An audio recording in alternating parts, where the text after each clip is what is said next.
All right, it is People, Power, and Politics. Just 13 days to go before the big vote. Thanks for staying up with us here on The Pulse. Joining us to talk about civility and working together despite differences, Troy Mayor Ethan Baker and Royal Oak Mayor Michael Fournier. Good to see both of you. Thanks for joining us here on The Pulse tonight. Good to be here. All right, so we talk about decorum and decency and civility every single night on the show. And I don't, look, if you're a Democrat or a Republican and you look at leadership from Nancy Pelosi to Donald Trump and everyone in between, whether it's ripping up, State of the Union address or saying something that's just ridiculous, both parties are responsible for their words and their actions. What can we learn locally? And that's what I wanted to bring you both here for. First of all, you do not agree on everything. You're the mayor of Troy, you're the mayor of Royal Oak, you're a Republican, you're a Democrat, even though you're a nonpartisan mayor in action. What kind of a difference does that make when you're sitting down to decide what's best for your cities, your communities? That stuff does come up, doesn't it? The way you think, the way you feel. Oh, sure. It's in all of us, right? I think Mike would be the first to agree. We know that our issues that we face at the local level are not partisan issues, whether, how you're going to snowplow this year, how you're going to make sure public safety is provided infrastructure. Those aren't partisan issues, so it's easy for us to fall into the nonpartisan aspect of that. But the people in all of us, and the people who we deal with, and the council members we serve with, they all have their partisan bent. And I'll tell you right now, 2 weeks before this election, it's a little bit of crazy season for everybody. Everybody's really amped up about the election. I think it does affect their decision making as they come to the table and talk about things. But we do our best to try to keep a cool temperature for everybody and to focus on what's really important, which is serving the cities we love and making sure our cities and our residents are doing really well. And so working together is something that you have to do. Royal Oak has its interests, Troy has its, and together you have to come to agreements on several occasions, even when you don't agree. Mayor, what is that like when you don't agree with another mayor of another municipality and you have to now work together? You don't do what they do in Washington. You do something a little different.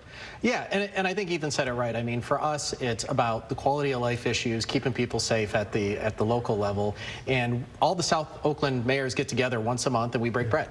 And we have conversations that are affecting, dealing with everything that affects our communities. And we learn from each other and we listen to each other. Ethan called me up. We were hosting one in Royal Oak and we had something scheduled on environmental sustainability and economics, and he said, hey Mike, is it a chance that we can get this other topic on there dealing with the Michigan World War II Legacy Memorial? And I said, absolutely. I know you're doing some great work up there. We're doing some work down there. Let's talk about it and let's bring it to everybody else's attention. And so we find common ground and we look to help each other because we believe, I sincerely believe that all our communities do better. We rise with the tide. So what happens when someone at the federal level, they go run for Congress or Senate or become the president, and then you see this gridlock in Washington? Do you think that local municipalities can teach Washington a thing or two about civility, decency, and working together? It's a heavy lift, Roop. I mean, I'm willing to try if you are, Mike. We'll work together. But it is, by the time you get to Washington, I think, and even Lansing, there's a lot of partisanship that's gone into getting you there, and you start falling into those factions, and tribalism is a very real thing when it comes to partisan politics. So it makes it difficult. But of course, if you get back to the basics and just focus on listening to people and doing what you can to make their lives better, ultimately the partisanship's going to disappear, and you can work with the humans that you're sitting next to at the table. And it's hard to teach, I think. It just happens by doing it over and over again. But I mean, I would love it if we could model at the local level what should be happening in Washington and if they'd actually listen and do it. Do you think it's possible? Yeah, I see it in Royal Oak every day. I work with 6 incredibly gifted, talented people that have great ideas that they're bringing to the table every time we get together. And we don't always agree. There's a lot of 6-1 votes, 4-3 votes, and we look at each other with respect. We treat each other with dignity. We realize, unlike sometimes at the national level, that if you disagree with somebody, it doesn't mean that they're stupid or corrupt. It just means that they're coming with a different perspective that actually, like Ethan said, if you listen carefully, you might be able to learn something and might be able to work together to do some really good things that your community expects out of you. I spent some time in Washington doing a couple stories from the White House and on the night of the State of the Union, and I talked to Congresswoman Debbie Dingell, and I said, I'm about to go talk to Republican Steve Scalise, who is a big Trump supporter and a very right-wing guy, and she goes, I love Steve. Please tell him I said hi. I go talk to Steve Scalise, and I said, I just came from Debbie Dingell, and he's like, Debbie and I worked together on this bill and that bill.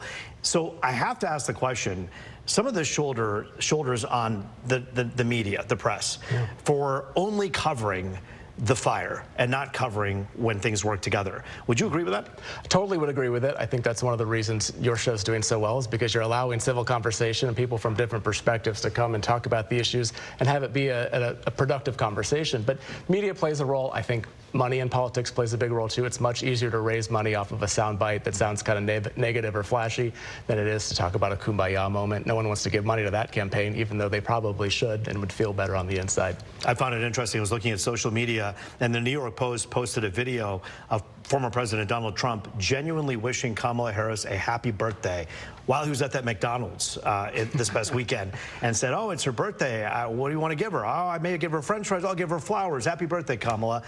Got so few hits because people are not ready to accept that their guy could actually be nice to someone who's the enemy. Is that the problem that we're looking at here in terms of social media and how we're asked to choose sides? Yeah, I think tribalism has a lot to do with it. I think it used to be that one person might identify, or I'm sorry, affiliate with a political party, and now their whole identity seems to be a political party. And it's no secret how entertainment organizations, how news media, and how social media makes money. It's through engagement. And we're wired as humans to that limbic part of our brain to engage with things that make us upset and angry, and it feeds and feeds and feeds. And I think it's incumbent upon all of us, not just our electeds, but each and every single voter out there, each and every single person, to take a step back, relax, and ask, are you part of the problem? Are you feeding into this, or are you de-escalating the situation? And instead of scrolling for another hour, read a book. Talk to a friend. And throw the phone maybe on the couch and say, let me go talk to some neighbors.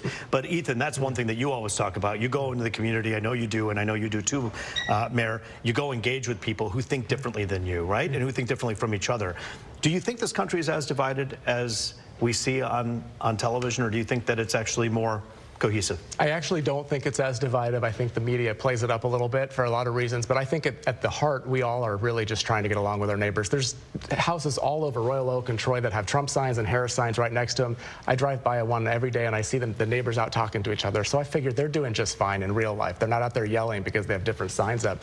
But listening to people and understanding where they're coming from a little bit can go a long, long way. And I know as mayors and city council members, we do that. That's how we do our jobs most effectively. We have to listen to our residents and our people in our communities. Final thoughts, Mayor Fournier, and what we can do to come together.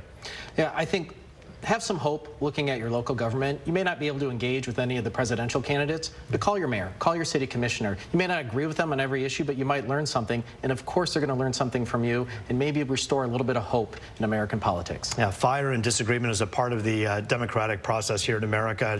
It's been there since our birth. We're not trying to extinguish that, but we certainly want to manage it and do it in a way that allows everyone to have a voice, and we thank you both for having yours on this show here tonight. Michael Fournier, the mayor of Royal Oak, a Democrat, and a Republican mayor from Troy, Ethan Baker, both here with us tonight. That's the Pulse for tonight. If you want to get in touch with me, ask an elected-related question for us to answer here on the show, just scan the QR code. Send me an email. Battleground with SE Cup is next. I'm Roop. Good night.